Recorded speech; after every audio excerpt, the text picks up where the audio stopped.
Shalom Bapak Ibu Saudara-saudari yang dikasihi Tuhan. Bersyukur untuk hari baru yang Tuhan karuniakan dalam kehidupan kita. Kita akan kembali membaca dan merenungkan firman Tuhan.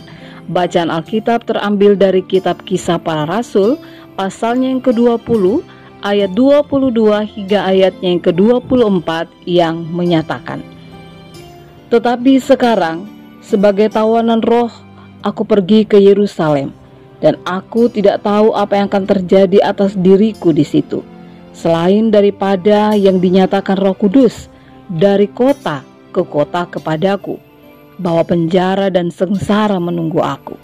Tetapi aku tidak menghiraukan nyawaku sedikit pun, asal saja aku dapat mencapai garis akhir dan menyelesaikan pelayanan yang ditugaskan oleh Tuhan Yesus kepadaku untuk memberi kesaksian tentang Injil kasih karunia Allah."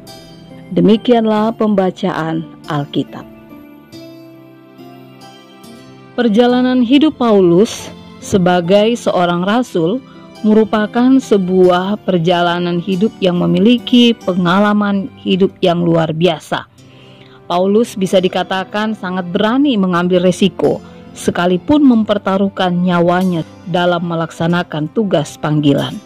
Penjara atau sengsara tidak membuat Paulus berhenti untuk melakukan tugas pelayanan yang diimaninya itu dipercayakan oleh Tuhan Yesus kepadanya. Paulus sangat berharap ia bisa menyelesaikan tugasnya sampai pada garis akhir. Bapak Ibu Saudara-saudari, melakukan tugas pelayanan sampai garis akhir bukanlah hal yang mudah.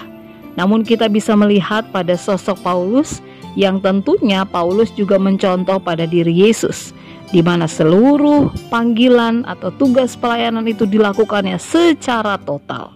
Hal ini bisa kita lihat ketika Paulus memiliki komitmen, bersedia menanggung resiko, bersedia melayani secara total, bahkan menyerahkan waktu, pikiran, tenaga, masa depannya, bahkan juga bersedia mengorbankan nyawanya sendiri agar panggilan Allah terhadap dirinya itu bisa terlaksana. Apa yang Paulus lakukan telah menjadi sebuah warisan atau keteladanan hidup yang baik untuk orang-orang Kristen sekarang ini, bahwa untuk melaksanakan tugas dan panggilan yang dipercayakan oleh Tuhan Yesus tentunya tidak bisa dilepaskan dari sebuah komitmen dan pengorbanan. Bapak Ibu Saudara-saudari yang Tuhan Yesus kasihi, apa yang bisa kita renungkan hari ini ketika kita bersama-sama membaca firman Tuhan ini? Pertama, mari milikilah komitmen. Ketika kita melakukan pekerjaan sesederhana sekalipun atau yang berat, semua itu bisa dilakukan, semua itu bisa dikerjakan dengan baik jika kita memiliki tekad yang kuat. Mengapa? Karena komitmen akan membuat kita menjadi pribadi yang lebih fokus, dan komitmen pula yang akan membuat fondasi menjadi kokoh bagi diri kita. Hal yang kedua, pengorbanan. Segala sesuatu yang akan dicapai dengan baik pasti membutuhkan pengorbanan. Pengorbanan itu identik dengan cinta. Di dalam cinta yang sungguh-sungguh pasti ada pengorbanan. Hanya pengorbanan sajalah yang sanggup menunjukkan bahwa kita bersungguh-sungguh mengasihi, bersungguh-sungguh secara total melayani Tuhan. Ketika hidup ini masih dipercayakan oleh Tuhan, ingatlah bahwa kita masih berupaya untuk sampai pada sebuah garis akhir. Kita masih berjuang.